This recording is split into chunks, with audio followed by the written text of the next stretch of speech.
Bismillahirrahmanirrahim. Assalamualaikum warahmatullahi wabarakatuh.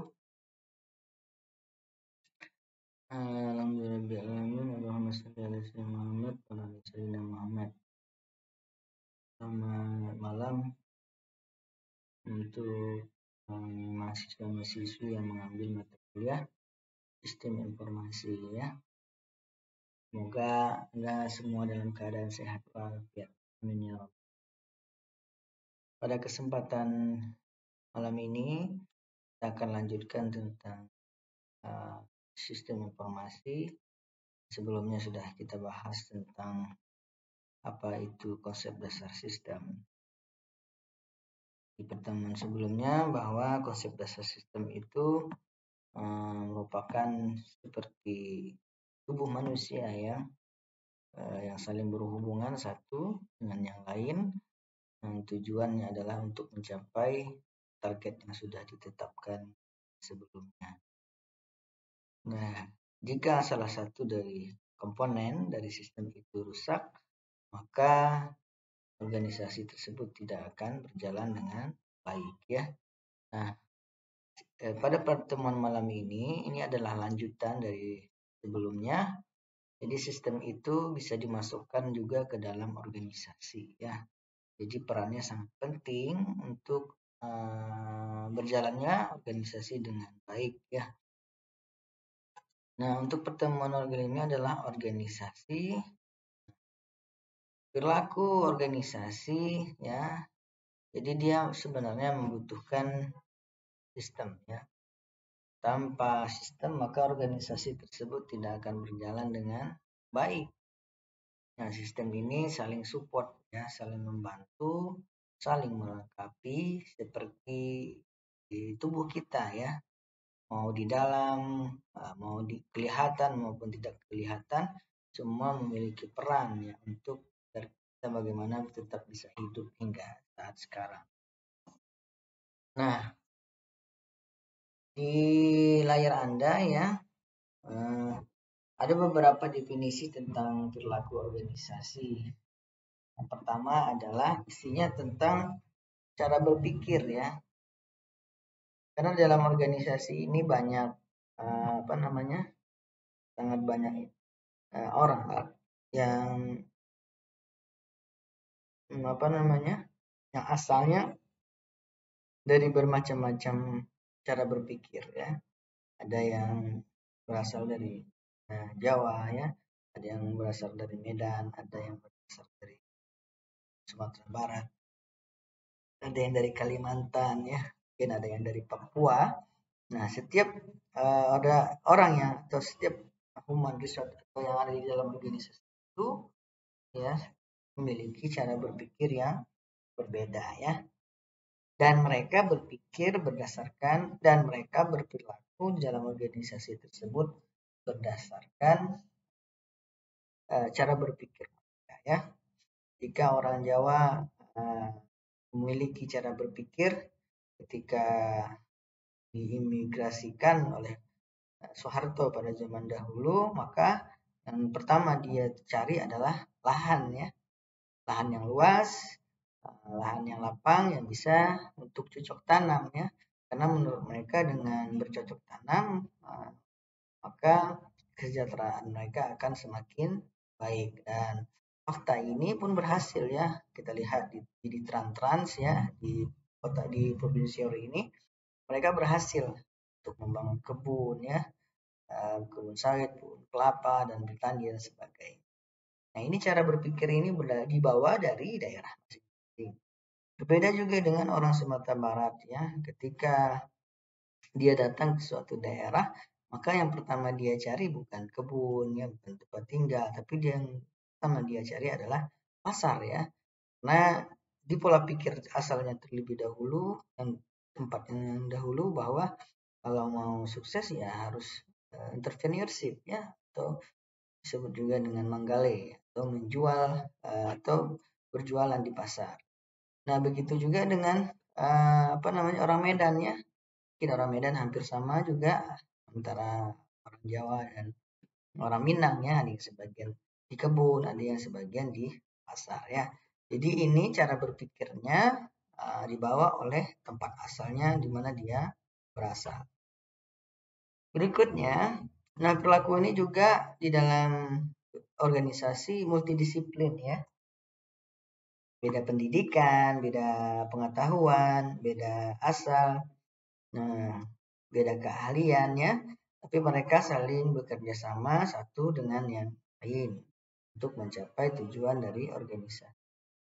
Yang ketiga, perilaku organisasi berarti pada kinerja ya. Nah, organisasi yang tidak berorientasi pada kinerja maka dia bukan disebut organisasi ya.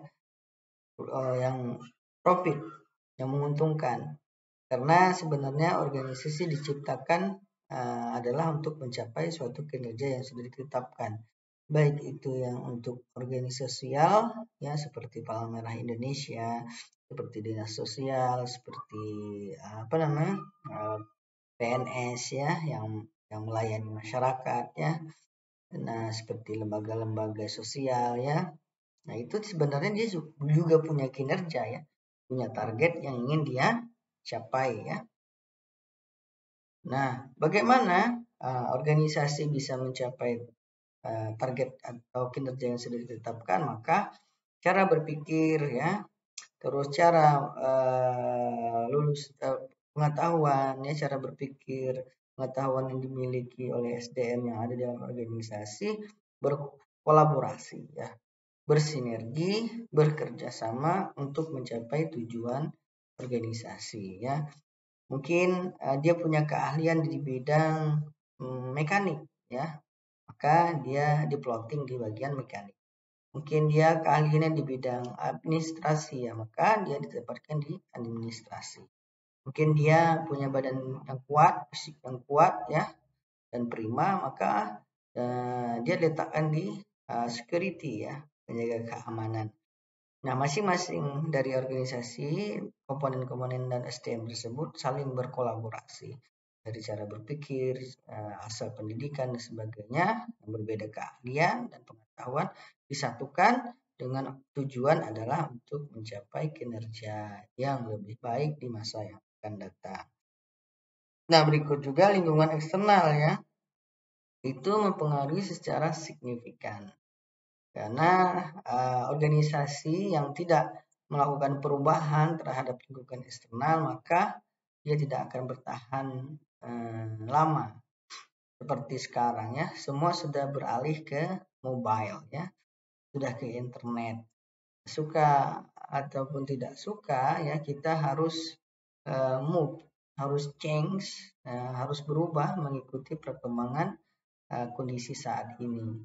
Nah, jika saat ini masih kita pakai strategi yang lama, pakai pendekatan yang lama ya, maka perusahaan tersebut tidak akan bertahan dengan lama. Yang berikutnya, nah perilaku organisasi ini juga ya diikuti oleh sistem yang dibuat oleh manusia ya. Ya nggak mungkinlah dibuat oleh binatang ya, karena yang menjalankannya itu adalah sebenarnya manusia ya. Nah, ini tergantung dari cara berpikir dan siapa saja yang mengambil keputusan untuk membuat perilaku ini. Bisa menggunakan sistem yang demokratis, sistem militer ya, atau sistem reformasi ya. Ini tergantung dari kesepakatan dari pimpinan-pimpinan dalam organisasi ya. Biasanya ini digambarkan dalam nilai perusahaan ya. Seperti di Fakultas Ekonomi atau di Universitas Lancang Kuning pada umumnya bahwa 7 nilai UNILAG merupakan value ya. Sebenarnya itu adalah maksudnya bagaimana organisasi dapat merubah perilaku organisasi agar mengikuti 7 nilai UNILAG yang sudah ditetapkan ya. Salah satunya adalah nilai religius yang nomor 1 ya. Jadi agama, kalau yang tidak memiliki agama maka tidak akan diterima di Universitas Lancang Kuning ya. Jadi agama merupakan fondasi awal harus dimiliki seluruh mahasiswa-mahasiswi termasuk dosen dan pegawai di Fakultas Ekonomi. Terus ada nilai kerjasama ya, ada kerja disiplin ya. Nah, itu harus ada di dalam benak Anda ya. Tanpa ada kerjasama dari satu dengan yang lain, maka tujuan organisasi akan sulit capai. Jadi dapat disimpulkan bahwa bagaimana manusia bisa merubah perilaku organisasi melalui kebijakan, melalui nilai ya salah satunya, dan melalui standar operasional prosedur. Bagi yang sedang bekerja di pabrik, bekerja di pertambangan ya, mereka mencoba merubah perilaku dari karyawannya ya dengan membuat standar operasional prosedur, dimulai dari pakaian, terus pelindung dari kecelakaan kerja, terus disiplin waktu dan sebagainya, dan termasuk absen ya. Absen itu adalah cara yang dilakukan organisasi untuk merubah ya perilaku yang di dalam organisasi dari disiplin dan menjadi lebih yang tidak disiplin menjadi disiplin. Yang berikutnya, organisasi merupakan sistem sosial ya. Jadi tidak dikatakan dia sebuah organisasi kalau dia berdiri sendiri atau satu orang ya. Maka kita membutuhkan orang lain dan bisa membantu orang lain ya. Jadi perilaku organisasi juga bisa dibentuk melalui struktur dan budaya ya. Dan ini bisa menjadi variabel dalam penelitiannya. Apakah struktur organisasi dan budaya kerja dapat mempengaruhi perilaku organisasi ya yang ada di dalam perusahaan tersebut. Nah, struktur organisasi ini seperti piramid yang ada di Mesir. Ada yang level paling tinggi, ada yang middle, dan ada yang low ya. Ini tergantung dari kesepakatan dari pimpinan tersebut ya. Nah, budaya ini bisa dibentuk ya, salah satunya tadi bisa melalui religius ya, seperti ada kebijakan dari beberapa bupati di Mesir Riau, salah satunya di Rokan Hulu. Nah, dia mencoba memunculkan budaya Islam dengan membuat program sholat zuhur atau asar berjamaah di masjid ya. Tujuannya agar budaya Islam itu muncul di Rokan Hulu dan berjalan dengan baik. Nah, itu caranya ya. Kalau di Unilab ya salah satunya adalah menerapkan nilai-nilai yang ada di Unilab itu sendiri. Salah satunya bisa kita lihat ketika pemakaian busana ya, menggunakan busana dari budaya Melayu, yaitu baju koko ya dan kopiah. Jadi apa itu organisasi ya? Secara definisi, organisasi adalah struktur formal ya dan stabil yang sangat membutuhkan sumber daya. Sumber daya itu ada 3 elemen ya, ada modal, ada tenaga kerja, dan informasi. Tanpa modal maka kita tidak bisa membayar karyawan, kita tidak bisa membangun gedung, tidak bisa membeli kendaraan ya, tidak bisa membeli bahan baku. Tanpa tenaga kerja, bahan baku tidak bisa diolah. Tanpa tenaga kerja, gedungnya kosong ya, tidak ada ICO-nya. Tanpa ada tenaga kerja, maka produk tidak bisa dijual dan diproduksi ya. Terus yang ketiga, harus ada informasi. Nah, tujuannya adalah untuk pengambilan keputusan dan mempercepat pelayanan kepada konsumen ya. Jadi informasi ini sangat penting ya. Jika ada keluhan konsumen, jika ada keluhan pemasok ya, maka akan segera direspon oleh pihak perusahaan.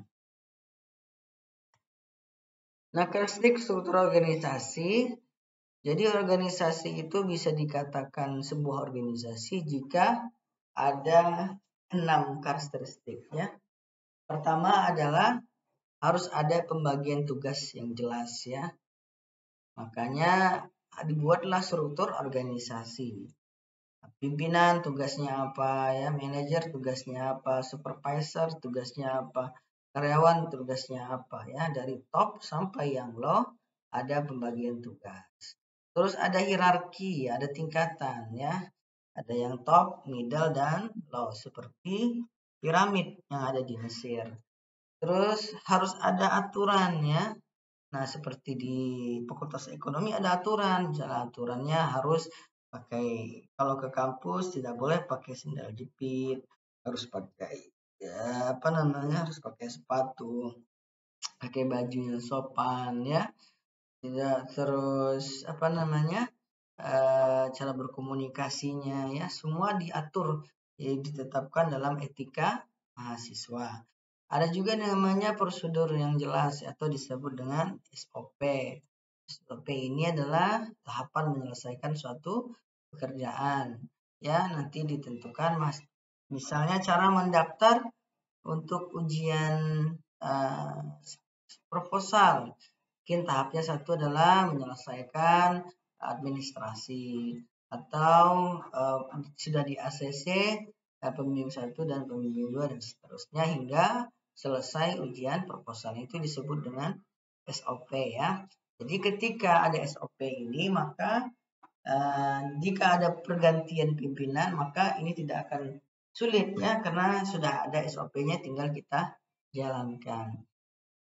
Terus harus ada juga kualifikasi posisi teknis. Maksudnya adalah posisi-posisi tertentu membutuhkan orang-orang yang memiliki keahlian yang teknis ya.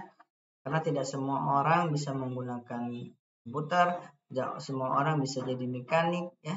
Tidak semua orang bisa jadi administration, maka semua saling berhubungan.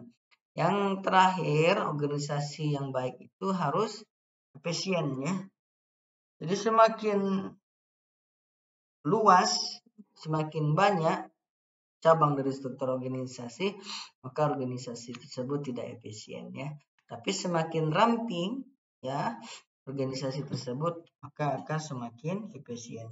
Seperti yang dilakukan oleh Jokowi ya, dengan memerger beberapa kementerian menjadi satu, sehingga diharapkan dengan merger tersebut dapat mengefisiensikan kinerja dari pemerintah.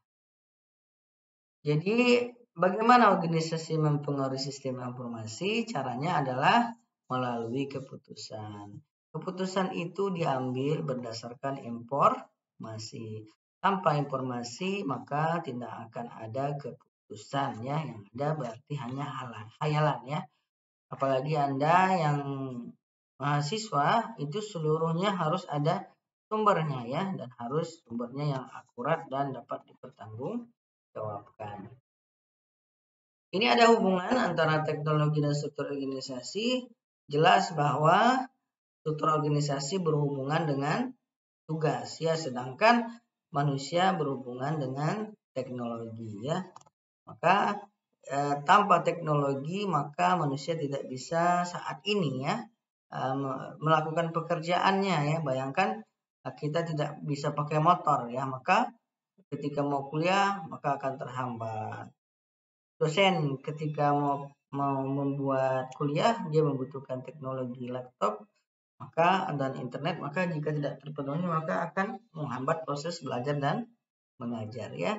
Jadi ini sifatnya adalah support human ya, jadi membantu manusia bukan menggantikan manusia. Tapi sekali lagi sudah banyak sistem yang sudah digantikan oleh teknologi ya, dan digantikan oleh robotik. Nah, ini adalah tiga yang harus Anda lakukan jika Anda menjadi seorang manajer ya. Karena manajer ini adalah posisi yang sangat strategis ya. Maka untuk bisa mencapai posisi manajer membutuhkan waktu yang cukup lama dan usaha yang sangat keras ya. Jika Anda belum tahu ya, apa saja sih sebenarnya peran dari seorang manajer itu? Pertama, dia harus interpersonal. Kedua, harus punya sifat informasional. Yang ketiga, harus punya sifat decision.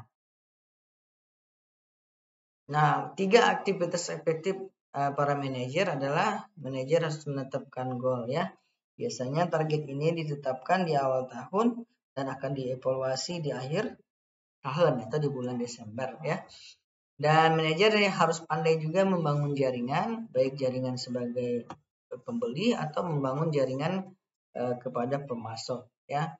Terus manajer memiliki agenda pribadi. Namun secara manajerial dari ketiga ini adalah perannya dibagi menjadi pertama dia harus mempunyai sifat figur ya. Kedua leadership, yang ketiga adalah penghubung. Jika ini dijalankan dengan baik, maka dia bisa dikatakan dia seorang manajer ya. Dia manajer bisa dicontoh ya. Apa yang dicontoh oleh bawahannya adalah prestasinya, kinerjanya ya, terus bagaimana profesionalitasnya dalam bekerja. Terus leader ya, dia bisa mampu mengarahkan ya kepada bawahannya karena dia mengetahui ya. Tapi kalau leader tidak bisa mengarahkan bawahannya, maka dia bukan disebut manajer. Dia juga sebagai penghubung ya antara top and low ya, karena dia posisinya di tengah. Apa yang diinginkan oleh atasan disampaikan ke bawahan. Apa yang diinginkan ke bawahan disampaikan ke atasan ya. Sehingga terjadilah hubungan yang baik antara top and low. Yang kedua, perannya sebagai informasional ya, pusat saraf, diseminator dan juru bicara ya. Jika Anda jadi manajer tapi Anda tidak bisa berkomunikasi di depan umum, menyampaikan ide dan informasi, maka Anda bukan disebut sebagai manajer karena sifatnya adalah menginformasikan ya dan sebagai juru bicara ya, baik dari bawahan ke atasan atau ke atasan ke bawahan. Jadi Anda harus memang pandai untuk membangun komunikasi yang baik antara atasan dan bawahan.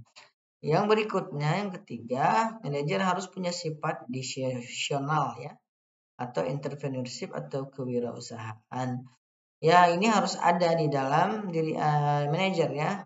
Bagaimana mengambil risiko ya, dan bagaimana mengambil tindakan ya, dan bagaimana menyelesaikan masalah ya, dan bagaimana melakukan sumber daya ya, melihat keahlian ya, terus kehandalan dari setiap karyawan ya, dibagi sesuai dengan keahliannya masing-masing sehingga tidak ada sumber daya yang tidak dimanfaatkan secara maksimal.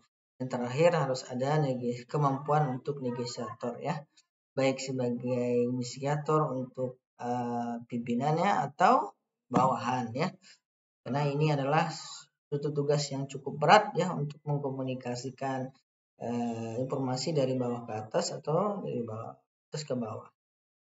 Nah, jika Anda seorang manajer, harapannya ada 3 elemen yang harus Anda miliki ya. Dan ini bukan hanya untuk manajer saja, tapi untuk diri Anda pribadi. Ya, di dalam pikiran kita ya, ketika mengambil keputusan itu sebenarnya kita menggunakan 3 elemen ya sebelum kita mengambil keputusan untuk menikah, keputusan untuk kuliah, keputusan untuk menghentikan karyawan ya, keputusan untuk semua keputusan-keputusan itu dipengaruhi oleh 3. Pertama adalah IQ atau intellectual intelligence, SQ ada spiritual intelligence, dan emotional intelligence. IQ itu sebenarnya berada di otak kiri ya. Jadi otak kiri kita itu isinya adalah kepintaran kita, kecerdasan kita ya. Sedangkan di otak kanan isinya adalah sedih, senang ya, terus gembira, sakit. Itu berada di sebelah kanan. Sedangkan di tengah ya, otak kita isinya adalah disebut dengan SQ. Sebagai contoh, jika Anda hanya mengandalkan IQ dan mengabaikan SQ dan EQ, maka Anda hanya pintar sendiri dan akan sulit untuk mencari teman ya, atau akan sulit untuk bekerja sama karena hanya memikirkan egoisme sendiri. Sedangkan kalau kita terlalu banyak menggunakan emosional dibandingkan spiritual dan EQ, maka kita akan sulit mengambil keputusan ya, karena takut sedih ya, ibu hati ya, terus kepeduliannya tumbuh sehingga sulit untuk mengambil keputusannya karena merasa sedih. Nah, bagaimana menyeimbangkan dari EQ dan IQ? Maka yang dibutuhkan adalah spiritual intelligence. Nah, ini sesuai dengan 7 nilai UNILAG yang nomor 1, yaitu religius ya. Jadi sebagai orang Islam ya, maka kita harus menggunakan lebih banyak spiritualnya yang dibandingkan IQ dan EQ, karena sesungguhnya adalah seluruh keputusan itu harus baik ya bagi seluruhnya, baik bagi perusahaan, baik bagi karyawan, dan baik kepada konsumen ya. Makanya dengan menggunakan SQ ini ada nanti muncul program dari perusahaan, hibah buku, hibah kursi, bantuan ini, bantuan itu ya. Itu sebenarnya adalah muncul dari SQ. Yang muncul dari EQ mungkin nanti pelatihan dan sebagainya. EQ nanti berkaitan dengan bagaimana pendekatan pimpinan kepada bawahan, misalnya gaji ya, terus pemberian motivasi, pelatihan, terus kunjungan ya, jika sakit dan sebagainya. Itu sebenarnya membangun EQ-nya atau emotional intelligence-nya. Nah, mungkin itu ya pada pertemuan kita kali ini. Terima kasih sudah menonton hingga selesai. Nah, silahkan Anda berikan komentar, dan itu sebagai bukti bahwa Anda sudah mengikuti mata kuliah ini. Terima kasih, dan kami akhiri. Alhamdulillahirrahmanirrahim. Assalamualaikum warahmatullahi wabarakatuh.